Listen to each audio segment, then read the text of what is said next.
لِيُنذِرَ مَن كَانَ حَيًّا وَيَحِقَّ الْقَوْلُ عَلَى الْكَافِرِينَ۔ ترجمہ کنز العرفان، تاکہ وہ ہر ایسے شخص کو ڈرائے جو زندہ ہو اور کافروں پر بات ثابت ہو جائے۔ تفسیر صراط الجنان، مفسرین کا ایک قول یہ ہے کہ یہاں ڈرانے والے سے مراد نبی کریم صلی اللہ تعالی علیہ وآلہ وسلم ہے، اور ایک قول یہ ہے کہ اس سے مراد قرآن مجید ہے، اور زندہ سے مراد وہ شخص ہے جس کا دل زندہ ہو اور کلام و خطاب کو سمجھتا ہے۔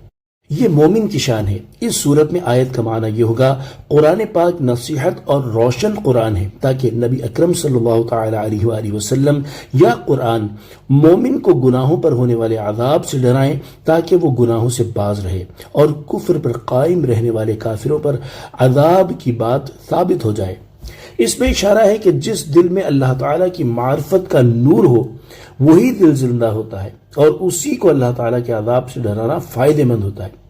وہی اس ڈرانے کا اثر قبول کرتا ہے اور دنیا سے اعراض کر کے آخرت اور اپنے پروردگار کی طرف متوجہ ہوتا ہے۔ بعض مفسرین نے فرمایا کہ زندہ سے مراد وہ شخص ہے جو اللہ تعالیٰ کے علم میں ایمان لانے والا ہے، کیونکہ ہمیشہ کی کامیاب زندگی تو صرف ایمان سے حاصل ہوتی ہے۔ یعنی جو شخص اللہ تعالیٰ کے علم میں ایمان والا ہے، اس کا ایمان ایسے ہے جیسے بدن کے لیے زندگی، کیونکہ ایمان ابدی زندگی حاصل ہونے کا سبب ہے۔ اس صورت میں آیت کا معنی یہ ہوگا، قرآن پاک نصیحت اور روشن قرآن ہے تاکہ حضور اقدس صلی اللہ تعالی علیہ وآلہ وسلم یا قرآن اسے عذاب سے ڈرائیں جو اللہ تعالیٰ کے علم میں ایمان لانے والا ہے، تاکہ وہ ایمان لے آئے اور کفر پر قائم رہنے والے کافروں پر عذاب کی بات ثابت ہو جائے۔ اولم يروا انا خلقنا لهم مما عملت ايدينا انعاما فهم لها مالكون۔ ترجمہ کنز العرفان، اور کیا انہوں نے نہ دیکھا کہ ہم نے اپنے ہاتھ کے بنائے ہوئے چوپائے ان کے لیے پیدا کیے تو یہ ان کے مالک ہیں۔ وَذَلَّلْنَاهَا لَهُمْ فَمِنْهَا رَكُوبُهُمْ وَمِنْهَا يَأْكُلُونَ،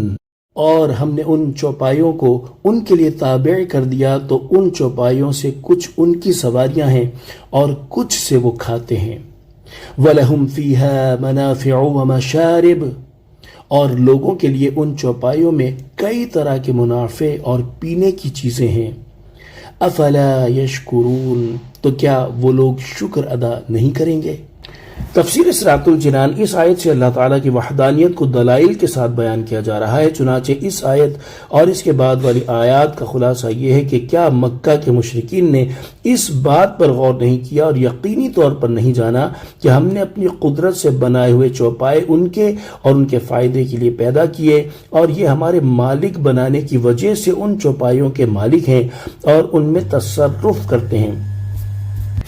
کیونکہ چوپایوں کو پیدا کرنے کے بعد اگر ہم مالک نہ بناتے تو یہ ان سے نفع نہیں اٹھا سکتے تھے، اور ہم نے ان چوپایوں کو ان کے لیے مسخر و تابع کر دیا، جس کے نتیجے میں طاقتور اور مضبوط چوپایوں پر سوار ہونا، سامان لادنا، جہاں چاہے انہیں لے جانا اور ذبح کرنا ان کے لیے کوئی مشکل نہیں۔ اور ان کے بڑے بڑے منافع یہ ہیں کہ کچھ چوپائے ان کی سواریاں ہیں اور کچھ سے وہ گوشت اور چربی کھاتے ہیں، اور ان کے علاوہ بھی چوپایوں میں ان کے لیے طرح طرح کے منافع اور فائدے ہیں، اور پینے کی چیزیں جیسے دودھ اور دودھ سے بننے والی چیزیں جیسے دہی وغیرہ حاصل ہوتے ہیں۔ تو کیا مشرکین یہ نعمت عطا فرمانے والے رب کا اقرار کر کے اور اس کی عبادت کر کے اس کا شکر ادا نہیں کریں گے؟